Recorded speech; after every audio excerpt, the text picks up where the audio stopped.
할렐루야. 우리 주님이 우리 죄를 분명히 사해 주신 줄 믿습니다. 우리의 죄성까지도 죄의 소욕까지도 다 없이 해 주시기를 원합니다. 그것 때문에 우리가 주님 우리 죄를 사해 주셨는데도 불구하고 여전히 실수하고 범죄할 때가 많이 있죠. 그러나 그것까지도 다 감당하셨다는 사실은 참으로 놀라운 기적과 같은 사실이죠. 믿기 어려운 사실입니다. 그러나 믿어야 한다는 것입니다. 한 주간도 평안하게 지내셨습니까? 지난주에 피검사를 해서 결과가 나왔는데 여러분이 궁금해 하실 것 같아서 또 걱정하셔서 말씀드리는데요. 콜레스테롤도 다 떨어지고 중성지방도 다 떨어지고 혈압도 떨어지고 다 떨어졌습니다. 할렐루야. 분명히 우리의 삶은 믿음대로 되는 줄 믿습니다. 물론 노력도 해야 한다고 말씀을 드렸죠. 그러나 여러분, 우리 삶의 결과는 노력의 결과입니까? 믿음의 결과입니까? 믿음의 결과입니다. 우리는 분명 우리 삶이 믿음대로 된다는 사실을 믿어야 할 줄로 믿습니다. 그러나 또한 제가 돌이켜보니까 성도님들의 사랑 때문에 또 제가 빨리 이렇게 회복할 수 있었지 않았나 싶습니다. 어느 분이 제가 혈압이 높다고 하니까 원래 연로하신 장모님께서 신방을 갔는데 커다란 사과를 갖다가 이렇게 일일이 고르셔갖고 두 봉다리를 갖다가 주셨는데 지난주에 또 사오셨어요. 그러니까 왜 사과를 주셨나 봤더니 장모님 말씀인지 대구에 가면은 고혈압 환자들이 없다고 합니다. 왜 그런지 아세요? 사과를 많이 먹어서 그렇다는 것입니다. 그래서 아침마다 장로님 사랑 생각하면서 기도하고 사과를 먹었는데 정말 혈압이 떨어진 것 같아요. 근데 제가 생각해 보니까 제가 사과를 먹어서 혈압이 떨어진 게 아니라 사랑을 먹어서 혈압이 떨어진 것 같아요. 할렐루야. 우리는 사랑을 먹어야 할 줄로 믿습니다. 우리 인생은요, 사랑을 먹지 않으면 살아갈 수 없습니다. 사랑을 먹지 않으면 너무나도 살기가 힘듭니다. 하나님이 사랑에 있어도요, 우리가 서로 사랑하지 않으면요, 그 하나님의 사랑이 우리 안에 거하지 않는다고 요한일서에서 말씀했습니다. 우리는 서로 사랑하며 살아가야 할 의무가 있다는 것입니다. 이번에 중고등부에서 보니까 집집마다 병을 주고서는 병 안에 밥을 놓고 봉하고서는 거기다가 스티커에다가 사랑해 혹은 미워해 뭐 이렇게 갖고 써놨더라고요. 그걸 실험을 하는 거예요. 지난번에 제가 몇 년 전에 슬라이드를 보여주면서 설교를 한번 말씀드린 적이 있죠. 아이들이 막 나가고 갑자기 막 큰 소리로 거기 써져 있는 걸 막 소리를 지르는 거예요. 그래갖고 나중에 보면은 이제 사랑해라고 써놓은 글에는 그 글이 들어있는 병에는 밥이 좋은 곰팡이가 핀다고 합니다. 그리고 나쁜 말을 하고 써놓은 글에는 나쁜 곰팡이가 핀다고 합니다. 우리 몸이라는 것도요, 좋은 말, 사랑하는 말, 감사합니다 하는 말을 하면은요, 몸에서 좋은 것이 나오고 세포들이 막 반짝반짝 리주버네이트 하는 새 생명, 재생되는 그런 역사가 일어나는데, 근데 막 자꾸 나쁜 말 하고 그러면 몸 안에서 좋지 않은 액이 나오고 또 세포도 자꾸 쭈글쭈글해져요. 그래서 저는 많이 회개했습니다. 이번에 제 아내가 몸이 안 좋아서 응급실에 갔을 적에 하나님 앞에 기도할 때 제가 아내에게 정말 사랑을 많이 주지 못하고 또 집회를 갔다 와서 힘들었고 또 집회를 준비하면 또 힘들었고 집회를 하면서 힘들었을 적에 저는 집에 가면 말을 많이 하지 않습니다. 제 아내는 말을 안 하다가 집에 와서 말을 저한테 많이 거는데 저는 말을 많이 하지 않습니다. 왜냐하면 저는 여기서 말을 많이 하거든요.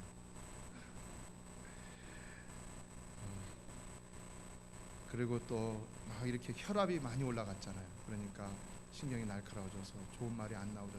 말이 짧은데 그 짧은 말조차도 좋은 말이 안 나오니까 아내가 상처를 많이 입었던 것 같습니다. 그래서 회개하고 용서를 구하고 하나님 앞에서 눈물을 흘리고 많이 사랑의 말을 해주고 감사해줬는데 금방 건강해지는 것 같더라고요. 여러분, 사람은 밥만 먹고 혹은 약만 먹고는 건강하게 살 수 없습니다. 사람은 반드시 사랑을 먹고 살아야 한다는 것이 바로 창조의 원리고 이치라는 것입니다. 그러므로 내가 내 아내나 남편이나 다른 사람에게 사랑을 주지 못하고 있다면 나는 지금 그 사람에게 독약을 먹이고 있다는 사실을 기억해야 하는 것입니다. 요한일서 4장 18절은 사랑 안에 두려움이 없고 온전한 사랑이 두려움을 내어 쫓나니라고 했습니다. 사랑은 내가 사랑을 베푸는 사람에게 안에 있는 두려움을 내어 쫓는다는 것입니다. 사랑은 내가 사랑을 베푸는 그 사람 안에 있는 모든 잘못된 것들, 그 빠져나가야 할 그 불순물과 독찌꺼기들을 다 내어 쫓을 수 있는 능력이 있다는 것입니다. 믿으십니까? 그래서 가정이나 일터나 교회에서 늘 서로 사랑하심으로 서로에게 평안을 줄 수 있는 평화의 치료자가 되시기를 주의 이름으로 다시 한번 축원합니다. 그래서요, 쓴 것 너무 좋아하면 안 된다고 합니다. 쓴 것 좋아하면은요 더 비판적이라고 해요. 미국의 그 뉴욕 시립대의 켄달 에스킨 박사팀이 미각이 테이스트가 도덕적 판단, 모럴 판단에 미치는 영향을 알아보기 위해서 57명의 지원자를 대상으로 조사를 했는데요. 조사 결과에 보니까 쓴 음료를 마신 사람이고 쓴 커피를 마신다든지 쓴 것을 마신 사람들이 그냥 물을 마신 사람들보다 평균 27%가량을 더 엄격하게 도덕적 판단을 했다는 것입니다. 그래서 이런 결론을 내렸다고 합니다. 판사나 배심원과 같은 사람들은 판결 전에 쓴맛이 진한 음료나 음식을 피해야 한다. 그래서 여러분 교회 오실 때 진한 커피 드시지 마시기 바랍니다. 우리 안에 누구든지 쓴 것이 들어가면 쓴 것이 나올 수 있다는 것입니다. 같은 것이라는 것이죠. 그럼 어떻게 해야 되겠습니까? 단 걸로 해야죠. 어떤 것이 단 것입니까? 시편 119편 103절은 말씀합니다. 주의 말씀의 맛이 내게 어찌 그리 단지요 내 입에 꿀보다 더합니다. 여러분 하나님 말씀이 꿀송이보다 더 단 것을 믿으십니까? 말씀을 여러분 가슴에 채우시고 또한 여러분의 입술에 채우실 수 있기를 바랍니다. 저도요 솔직히요 머리가 막 아프다가도요 이상 그런 걸 경험했어요. 자주 경험하는데요. 말씀 준비한 것을 읽으면서 준비할 때 머리에 아픈 것이 사라지는 것을 경험할 때가 많이 있습니다. 왜요? 말씀의 능력이 있거든요. 말씀 자체의 능력이 있거든요. 성경 말씀 자체의 능력이 있거든요. 머리 아프시면 성경 보세요. 성경에서 좋은 것들이 여러분 안에 정말 흘러나와서 여러분의 그 머리 아픈 것들이 다 사라지고 회복되는 역사가 일어날 줄로 믿습니다. 여러분 미워하지 않는다고 I don't care, 미워하지 않는다고 잘하는 것 아닙니다. 사랑하지 않는 것이 바로 죄인 것입니다. 남편에게 사랑을 주지 않는 것이, 자녀에게 사랑을 주지 않는 것이 죄일 수 있다는 사실입니다. 그래서 여러분의 집에서 생명의 삶 있잖아요. 그거 가지고서 가정 예배 드리시고 또 말씀을 통해서 받은 말을 서로 나눠보시기 바랍니다. 한 번은 부부끼리 또 한 번은 자녀들과 나눠보시기 바랍니다. 요즘에 저도 바빠서 요즘이 아닙니다. 솔직히 고백합니다. 한 1년 전부터 이렇게 가정 예배를 드리지를 못했어요. 근데 그것이 좋지 않은 것 같아요. 여러분 그런 아이들에게 매일같이 큐티를 하라고 하고 저희도 큐티를 하지만은 함께 모여서 말씀을 함께 나눈다는 그것이 우리에게는 참 우리 가정생활에서 큰 능력이 된다는 사실을 깨닫습니다. 여러분 이 사순절 기간 동안에 여러분의 가정이 말씀이 충만하여서 이 말씀으로 인하여 정말 부활의 주일과 함께 여러분의 가정도 부활의 은총을 누릴 수 있는 그런 놀라운 역사가 일어나게 되기를 주님의 이름으로 축복합니다. 3월은 절제의 달로 정했습니다. 사순절이 시작되는 달이기 때문입니다. 3월 9일 이번 수요일이 사순절이죠. 그렇죠. 애쉬 웬즈데이, 재해 수요일, 회개를 의미하는 재해 수요일, 그것이 시작됩니다. 사순절은 그리스도의 고난을 생각하는 기간으로 우리가 알고 있지만 그러나 원래는 교회 역사를 보면 초대교회에는 세례 지원자들을 위한 마지막 준비 단계로서 그렇게 시작이 되었습니다. 이 초대교회 세례 지원자들은 사순절 기간 동안에 일상생활로부터 벗어나서 격리가 돼서 상당히 어려운 삶으로 이렇게 준비를 하였는데 이 과정을 거친 후에 부활절 전날 밤이나 새벽이나 또 부활절 아침에 이렇게 세례식을 거행했다는 것입니다. 그리고 이것은 그렇기 때문에 처음부터 40일을 지키지를 않았습니다. 40시간을 지켰습니다. 왜 40시간이냐? 예수님께서 무덤 속에서 들어가셔서 지내셨던 시간이 바로 40시간이었기 때문에 이것과 일치하기 위해서 40시간을 지냈다는 것입니다. 그러나 3세기에 이르러서 부활주일 전 한 주간, 그러니까 지금의 고난주간을 이 사순절로 지키다가 나중에는 30일로 연장이 됐고 마침내 주후 325년, 그러니까 313년 기독교가 해방되고 난 후에 있었던 니케아 종교 회의에서 40일을 정하게 되었다는 것입니다. 오늘날과 같은. 왜 40일을 정했을까요? 왜요? 이것도 세례와 연관이 있습니다. 자, 예수님께서 공생애를 시작하시기 전에 세례를 받으셨죠. 진짜 세례를 받으시기 전에 무엇을 하셨습니까? 40일 금식 기도를 하셨죠. 바로 이것을 근거로 해갖고 이제는 40일 금식을 하자. 그래서 초대교회, 특별히 이번엔 4세기까지 왔죠. 이 4세기에 많은 경건한 사람들, 특별히 세례를 받는 사람들을 중심으로 해 경건한 사람들이 이 기간 동안에 40일 금식 기도를 했다라고 그렇게 보고 있습니다. 자, 그러나 오늘날 우리는 세례 준비를 위해서 사순절을 지키는 것은 아니죠. 자, 그렇다면 오늘날 우리가 지키는 사순절의 의미는 무엇일까요? 역시 아까 말씀드린 그리스도의 순환과 죽음의 사랑을 기억하며 엄숙하고도 경건하게 자신을 돌아보며 자기를 부정하고 또 참여하는 그런 기간으로 지켜지고 있는 것입니다. 토마스 탈리라는 학자에 의하면 이제 사순절의 주요 관심은 세례에서 참회자의 화해로 향하였다라고 말합니다. 세례에서 참회자의 화해로 뭘 말합니까? 참회가 있고요, 화해가 있다는 것이죠. 이 기간 동안 자신을 돌아보며 자기를 부정하고 참회한, 자기를 디나이하고 하나님 앞에 repent 회개한 성도들은 이제 다시 다른 성도들과 또 혹은 가족들과 남편이나 아내와 화해를 하고 또 더 나아가서는 범죄한 자들, 특별히 교회로부터 출교를 당했던 자들을 이렇게 용서하고 해서 이 고난주간 목요일에 이 화해 의식을 거행하는 것으로 절정을 이루었다고 합니다. 오늘날 우리 장로교는 의식적인 이런 리토로지컬한 예전적인 그런 예배를 드리지 않습니다. 그러나 예전적인 의식적인 예배를 드리는 교회에서는 목요일날 세족식과 함께 이런 화해 의식이 또한 있다고 합니다. 옛날에는 특별히 더 그랬고요. 자, 그렇다면 오늘날 우리는 이 사순절 기간 동안에 무엇을 해야 하는가? 우리는 이 모든 의미들을 종합해서 한번 우리 마음 가운데 새겨둘 필요가 있는 것이죠. 그러므로 자기를 돌아보며 회개하는 가운데 모든 죄인들, 내가 잘못했다고 인정하는 사람들, 내 앞에 어떤 사람들, 내 옆에 어떤 사람들, 내 남편이나 내 아내, 내가 봤을 때 잘못됐다 할지라도 다 용서하고 그리고 받아들이는 그런 사람으로 변화가 되어서 끝내는 화해할 수 있는 이런 자리에 이를 수 있어야 한다는 것이죠. 그리고 이것을 위해서 끊임없이 사순절 기간 동안에 자기를 절제하며 부정하는 이런 훈련이 필요하다는 것입니다.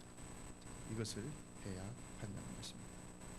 자, 오늘 본문에 들어가서 오늘 본문에 나오는 절제를 성경에서 찾아보니까 영어 성경 두 가지를 봤습니다. 그랬더니 NIV 성경에서는 strict training 그랬습니다.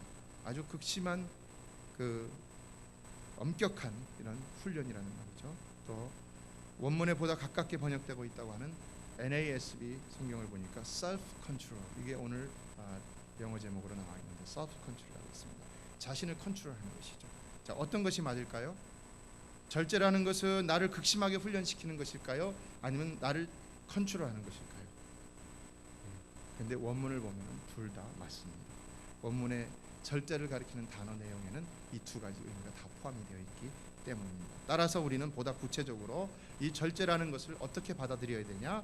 자신을 극심하게 컨트롤하며 훈련시키는 것이라는 의미로 받아들여야 할 것입니다. 자, 그렇다면 왜 우리가 이런 절제를 굳이 해야 하는가? 자, 오늘은 우리가 절제하는 이유, 동기 이런 것들에 대해서 살펴보는 가운데 우리가 무엇을 또한 절제해야 되는가, 이것을 살펴보며 은혜를 함께 나누며 사모를 시작하기를 원합니다.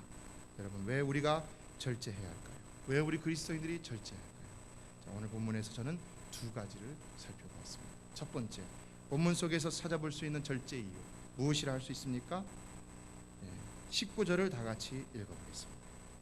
19절 시작. 내가 모든 사람에게 자유하였으나 스스로 모든 사람에게 종이 된 것은 더 많은 사람을 얻고자 함이라. 왜 절제해야 한다고 합니까? 더 많은 사람을 얻기 위해서 절제해야 합니다. 왜 더 많은 사람을 얻어야 합니까? 더 많은 사람에게 복음을 전해야 되기 때문인 것이죠. 우리 성도들의 이 일생을 살아가면서의 궁극적인 목적, 하나님 나라, 복음 전하는 것, 그것을 위해서 우리는 절제할 수 있어야 합니다.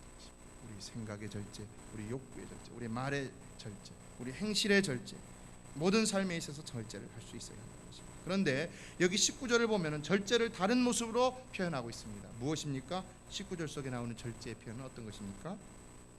뭐라고 그랬어요? 스스로 모든 사람에게 종이 되는 것이다 표현하고 있죠. 절제는 무엇이냐? 내가 충분히, 여기 자유하였으나 그랬습니다. 로마 시대에서는 자유자냐 종이냐가 굉장히 중요한 사실이었죠. 그렇죠? 네, 자유자, 그때는 노예가 상당히 많았기 때문입니다. 그런데 우리들은 그리스도 안에서 다 자유한 사람이라는 것입니다. 우리가 굳이 다른 사람의 종이 아니라는 것입니다. 그런데도 절제는 무엇이냐? 그렇게 우리가 자유자임에도 불구하고 다른 사람들에게 그래서 군림할 수 있는데도 불구하고 군림하지 않고 스스로 그들의 종이 되는 것이라는 말입니다. 이 스스로가 중요한 말이죠. 스스로 자기를 자꾸 낮추는 것, 다른 사람 앞에서 자꾸 낮춥니다. 인사를 하더라도 다른 사람보다 더 허리를 숙이고, 말을 하더라도 다른 사람보다 더 부드럽게 하고, 더 내가 지는 것처럼 얘기하고, 더 그 사람을 섬기는 것처럼 얘기하고, 행동을 하더라도 내가 앞서가는 것이 아니라 그 사람보다 더 뒤쳐가는 것처럼, 그 사람을 서포트해 주는 것처럼 그렇게 하는 것, 그것이 바로 절제라는 것이죠. 이와 비슷하게 마틴 루터는 이런 말을 했습니다. 그리스도의 사람은 모든 일에 대하여 자유한 주인이며 동시에 어떤 사람에게도 예속되지 않는다. 그러나 또한 그리스도의 사람은 모든 일에 있어서 섬기는 사원이며 동시에 모든 사람의 노예된 자다. 무슨 말입니까?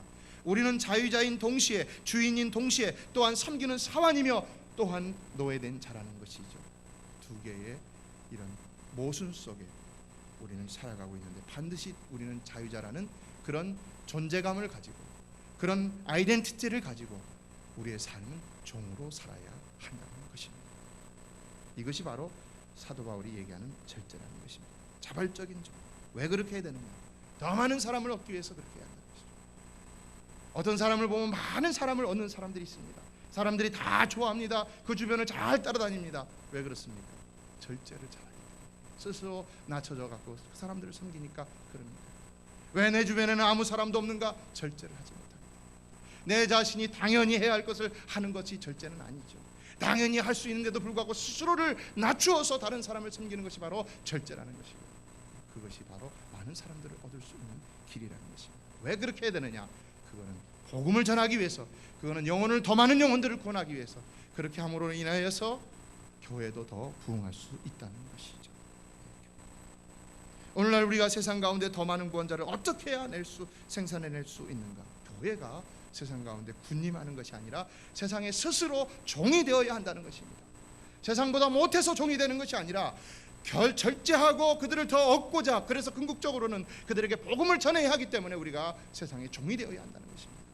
그런데 오늘날 한국교회 보면 어떻습니까? 좋지 않은 소문들이 많이 들려오고 있죠. 한국교회 문제점으로 계속해서 지적되는 것이 바로 이것이죠. 교회가 세상에 종이 되려 하지 않는다는 것입니다. 지금까지 너무나도 억눌려 와서 그랬는지 모르겠습니다. 근데 이제 좀 어떤 세력을 얻고 권위를 얻게 되니까 그래서 조금 나타내려 하지 않나? 국회의원의 40%가 그리스도인이라고 합니다. 연예상을 받는 사람들이 입으로 최근에 하나님께 영광을 돌립니다 라고 말하는 사람들이 많이 있었다는 얘기를 들었습니다. 지금요, 절에 있는 그 승려들 가운데서도 한국에서 가장 영향력을 끼치는 종교가 어떤 종교냐? 그건 다 기독교라고 했습니다. 사실이 그렇습니다. 실제로 지도층에 있는 많은 사람들이 교회를 다니는 사람입니다. 이미 기독교는 한국에서 퍼센테이지로 따지면은 불교보다 더 적은 숫자가 모이고 있지만, 그러나 영향력 면에 있어서는 훨씬 더 절대적인 영향력을 행사하고 있다는 사실입니다. 그러니까 타겟이 되는 것입니다. 왜 타겟이 되냐? 그렇게 영향력을 가지고 있는 기득권이 되어버린 기독교가 세상 가운데서 군림하려고 드니까 타겟이 된다는 거죠. 우상의 목을 자르는 일, 물론 당연히 해야 할 일이죠. 당연히 해야 할 일이죠. 그들 이방의 종교들의 지경을 우리 지경으로 삼는 것 당연히 해야 될 일이죠. 그러나 중요한 것은 어떻게 해야 하느냐가 더 중요한 것이죠. 그런데 오늘 사도 바울이 뭐라고 말씀하고 있느냐는 것입니다. 뭐라고 말씀하고 있습니까? 그냥 가서 다 쳐부시라고 말씀하고 있습니까? 아니죠. 쳐부실 수 있음에도 불구하고 스스로 자기를 낮춰 그들의 종이 되라는 것입니다. 그래야지 복음이 증거될 수 있다는 것입니다. 오늘 땅 밟기에 대해서 어느 신학자가 평해 놓은 것을 봤더니 땅 밟게 하는 사람들은 예수님보다 더 큰 능력으로 예수님도 하지 못한 일을 하려고 하고 있는 것이다라는 글을 써놓은 것을 봤습니다. 그렇죠. 예수님이 어디 땅 밟게 해갖고 복음을 전하셨습니까? 말씀으로 전한 것이죠. 말씀.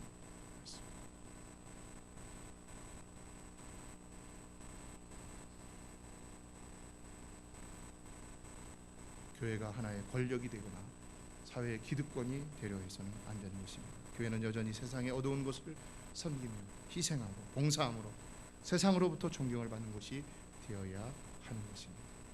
그래서 우리는 항상 세상에서 감당하지 못하는 어려운 부분들을 교회가 앞장서서 행할 수 있어야 합니다. 그래서 우리 교회가 평생교육원을 계속하는 것도, 정부의 지원이 없어도 계속하는 것도 바로 이것 때문에 하는 것입니다.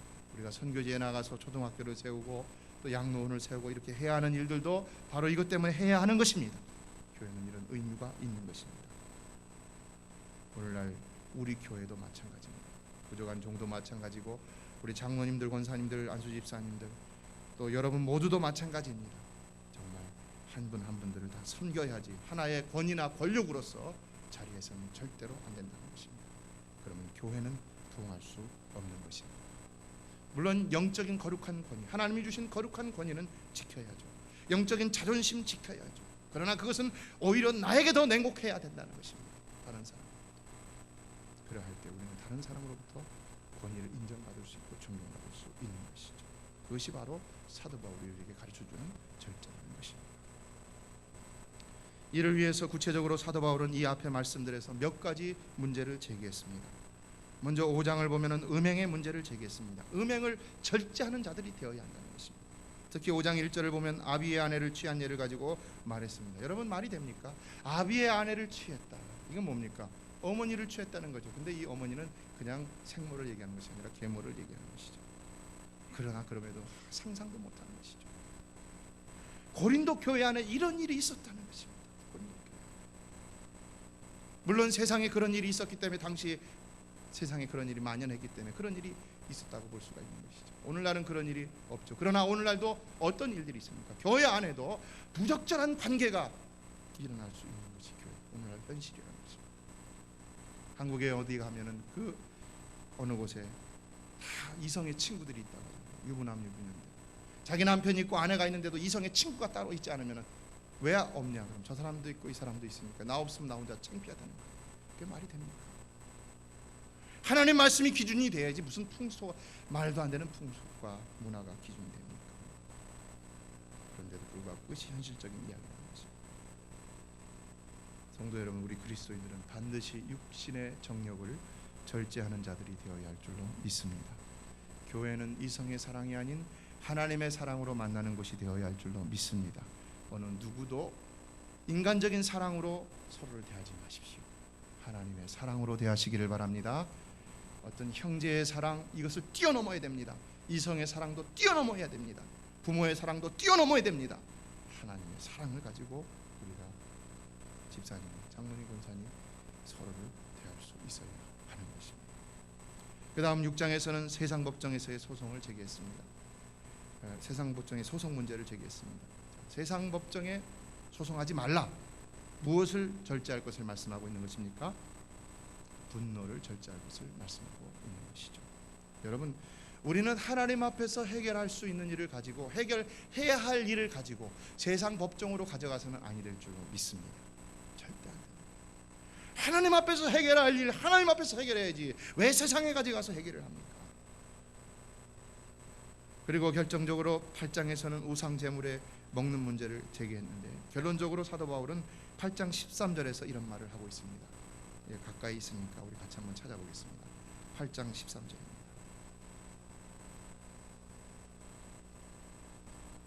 자, 시작. 만일 식물이 내 형제로 실족해 하면 나는 영원히 고기를 먹지 아니하여 내 형제를 실족치 않게 하리라. 자, 뭘 절제하라는 것입니까? 먹는 거 절제하라는 것이죠. 고기를 절제하라고 그랬습니다. 식탐을 절제하라고 그랬습니다.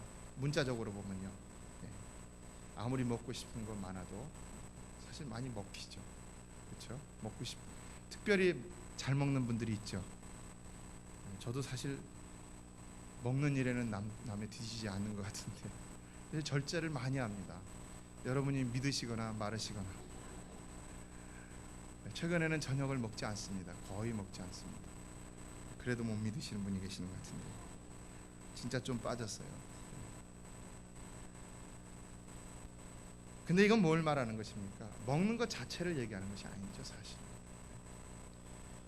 아무리 먹고 싶은 것이고 또 먹어도 되는 것이라도 그것이 형제를, 다른 사람을 실족해 하는 일이라면 먹지 말라. 아무리 말해도 되고 행동해도 되는 것이라 할지라도, 가도 되는 곳이라 할지라도 그 나의 모든 모습들이 누구라도 실족해 한다면 하지 말라는 것입니다. 하지 말라는 것입니다. 가지 말라는 것입니다. 말하지 말라는 것입니다. 지난번 수요일에 그런 말씀드렸죠. 한국교회 세습 문제도 역시 세습 자체가 잘못된 것이 아니지만은 만일 그 일로 인해서 다른 형제들이 실족한다면 하지 말라는 것이죠. 하지 말라는 거죠. 한국의 정서가 어떻습니까? 그걸 하면은 많이 실족하잖아요. 그러니까 하지 말라는 거예요. 하지 말라는 거예요. 우리 삶에는 이와 비슷한 경우가 비일비재합니다. 많이 있습니다. 어느 분이 상담을 했는데 자기가 억울함을 당했는데도 말을 하지 않았다고 합니다. 왜냐하면 그 말을 통해서 또 어떤 영혼들이 실족할 수 있으니까 말을 하지 않았다. 저는 참 존경스럽습니다. 내 모습으로 다른 사람이 실족한다면 아무리 내 모습이 정당하다 할지라도, 내 말이 진리라 할지라도 하지 말아야 한다는 것입니다. 실족한다. 예수님 뭐라고 그랬습니까? 나 때문에 다른 사람이 실족하면 연담에 또 매고서 바다에 빠지라고 그랬죠. 이거 굉장히 심한 말입니다, 여러분. 굉장히 심한 말. 차라리 죽으라는 거예요. 그럼에도 불구하고 어떻게 합니까? 우리 하죠. 그러나 실수하고 부족함을 깨달을 수 있어야 하고 인정할 수 있어야 하고 하지 않도록 노력해야 한다는 것입니다. 절제해야 한다는 것입니다. 사도 바울은 또 앞 9장에서 이 지금 9장 우리가 읽은 본문 앞에서 또 자신의 절제의 사례를 얘기했습니다. 그건 뭐냐면은 우리가 9장을 한번 볼까요? 우리 10절을 다 같이 읽어보겠습니다. 10절입니다. 시작. 전혀 우리를 위하여 말씀하심이 아니냐. 과연 우리를 위하여 기록된 것이니 밥 가는 자는 소망을 가지고 갈며 곡식 떠는 자와 함께 얻을 소망을 가지고 떠는 것이라. 우리가 너희에게 신령한 것을 뿌렸은즉 너희 육신의 것을 거두기로 과하다 하겠느냐. 이 말은 뭡니까? 말씀을 전하는 자가 사례를 받는 것은 당연하다는 얘기인 것이죠. 그런데 사도 바울은 어떻게 하고 있습니까? 그럼에도 불구하고 어떻게 해요? 15절을 다 같이 읽어보겠습니다. 시작. 그러나 내가 이것을 하나도 쓰지 아니하였고 또 이 말을 쓰는 것은 내게 이같이 하여 달라는 것이 아니라 내가 차라리 죽을지언정 누구든지 내 자랑하는 것을 헛된 대로 돌리지 못하게 하리라. 무슨 말입니까? 그렇게 받을 수 있음에도 불구하고 자기는 받지 않겠다는 것입니다. 그래서 사도 바울은 텐트 메이커가 된 것이고 자비랑 선교사가 된 것이죠.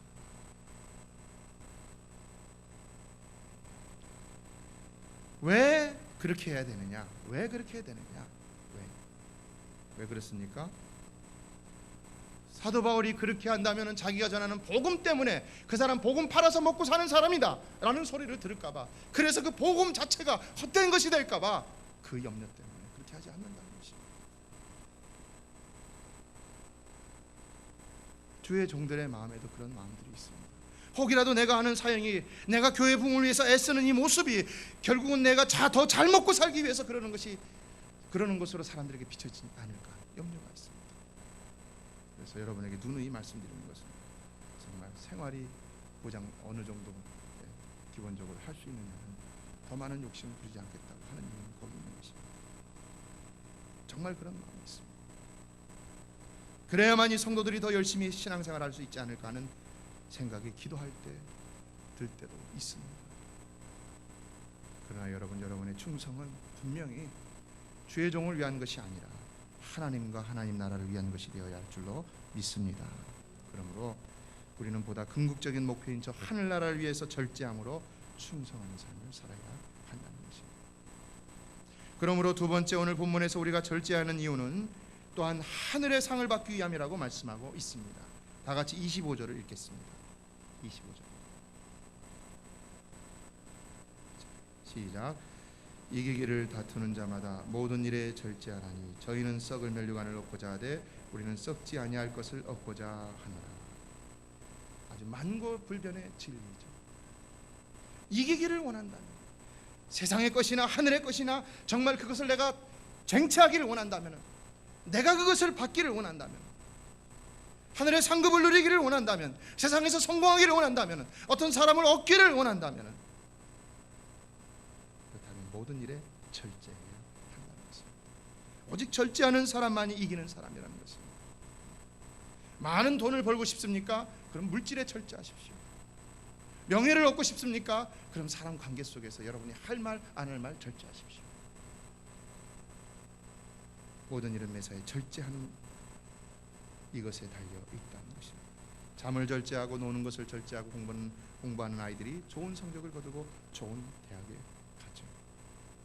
마찬가지로 우리도 말에 절제하고 행동에 절제하고 욕구에 절제를 할 때 다른 사람으로부터 존경받는 삶, 성공적인 인생을 살 수 있다는 것입니다.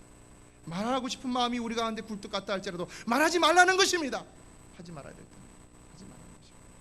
말하고 싶은 거 다 말하고 살고 어떻게 삽니까? 왜 나만 생각합니까? 다른 사람도 생각합니다. 본문이 쓰여질 당시 헬라 세계에 유행하던 운동선수는 절제해야 한다라는 말이 있는데 오늘날도 이 말은 여전히 적용되죠. 그런데 여기에 뜻은 뭐냐? 자신을 정복하다라는 뜻입니다. 절제는 뭐냐? 자기를 정복하는 거예요. 자기를 왜 우리가 절제하지 못하느냐? 죄송하지만 먼저 자기한테 져서 정복하지 못하는 것입니다. 내가 나를 이긴 것 같지만 아니, 졌다는 것입니다. 마찬가지로 왜 우리가 부부 사이나 자녀들과의 대화나 성도들이나 다른 사람들과의 대화에서 실언을 하거나 실망스러운 모습을 보이느냐? 절제하지 못하는 것입니다. 나 자신과 싸움에서 먼저 지기 때문에 우리가 하는 말이나 행동은 때때로 우리 기준에서 보았을 적에는 다 정당한 것입니다. 다른 사람이 봐도 어쩌면 정당한 것입니다.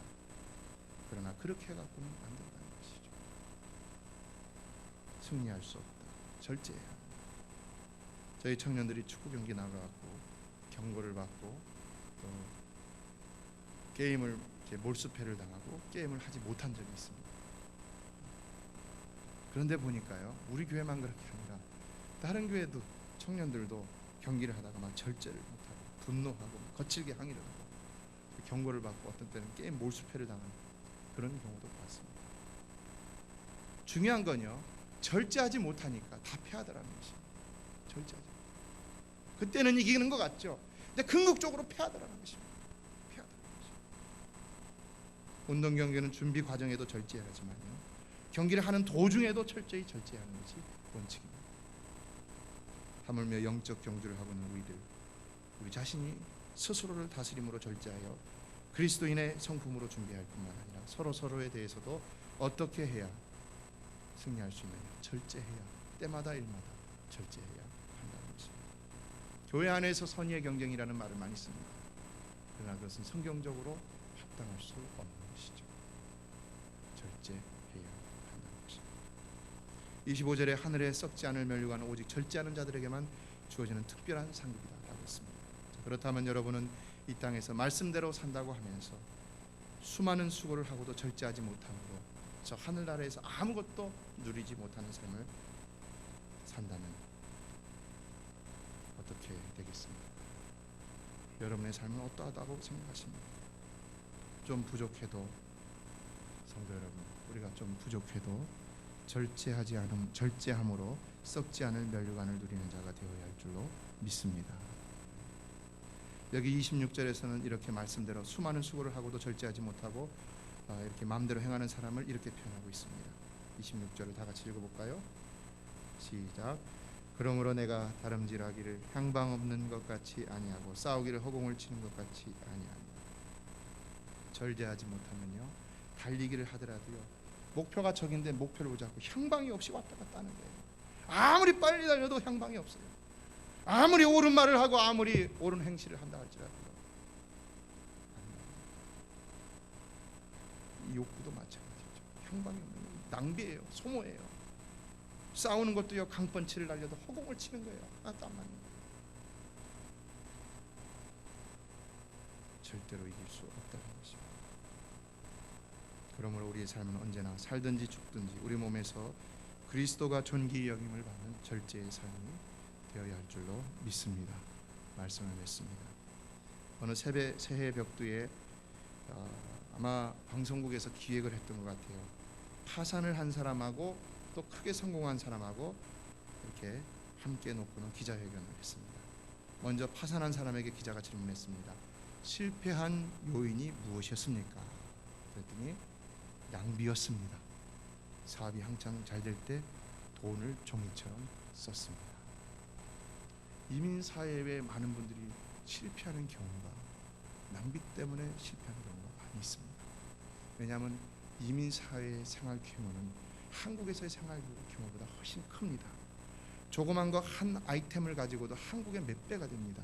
그런 것 저런 것 방만하게 쓰다 보면 금방 망하고 만다는 것입니다. 이번에는 성공한 재벌에게 기자가 기업이 일어선 요인이 무엇입니까? 라고 물었습니다. 그랬더니 절제였습니다. 사업이 한창 잘 될 때도 종이를 금처럼 썼습니다. 교회도 마찬가지입니다. 교회도 아무리 거룩한 소욕을 가지고 있다 할지라도, 아무리 하나님으로부터 받은 성령의 은사가 충만하다 할지라도 절제할 수 있어야 할 줄로 믿습니다. 그 절제를 통해 다른 사람을 다 얻어서 함께 가는 그런 교회가 되어야 합니다. 오늘날 무리하게 성전을 건축하고 절제하지 못하고 그래서 힘들어하는 경우 우리는 어떻게 생각해야 할까? 그것이 꼭 하나님을 위해서만 충성하는 것이라고 그렇게만 해석할 수 있을까? 우리는 어떤 면에 있어서는 절제하는 사람이 필요하다는 것입니다.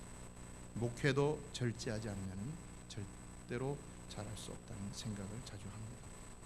인생의 열망, 육신의 욕망, 마음의 분노, 시간도 절제하고 음식도 절제해요. 그렇죠? 자꾸 차리지 말라 그러는데 많이들 차리세요. 말도 절제해야 돼요. 물질도 절제해야 돼요. 때로는 정의감도 절제하지 않으면 안 되겠구나 하는 깨달음을 목회하면서 저는 얻습니다.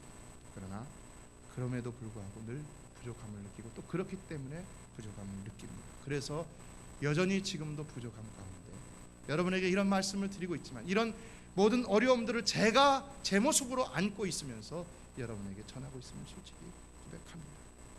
여러분은 어떠하다고 생각하십니까? 성클라라라는 수녀가 있었는데 어렸을 때 상당히 부유한 집안에서 자라서 사치스러운 생활을 했다고 합니다. 그래서 그가 은혜를 받고 수도원에 들어가고 난 다음에는 그것이 항상 마음에 걸려갖고는 일부러 딱딱한 나무 침대를 만들어갖고 거기서 잠을 자고 또 목과 이 손목에는 꽤 큼직한 이런 쇠목걸이와 손목걸이를 달고 잤다는 것입니다. 뭐 고행을 한 것이죠.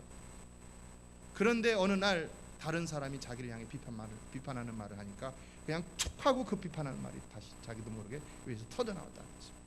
그래갖고 들어가갖고는 바늘로 갖다 혀를 갖다 막 찍어갖고 3일 동안인가 얘기를 못했다는 것입니다. 그러나 여러분 그렇게 한다고 될 수 있을까요? 참 절제라는 것이 힘들죠. 그렇다면 어떻게 해야지 절제할 수 있을까요?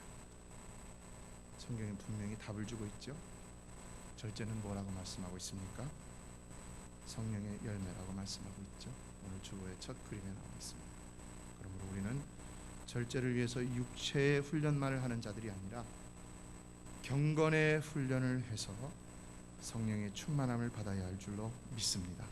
그래서 이번 사순절을 통해서요 새벽 예배 나오세요. 못 나오시면은요 가정 예배를 드리시거나 개인 경건 시간을 따로 정해놓고 경건 훈련을 하세요.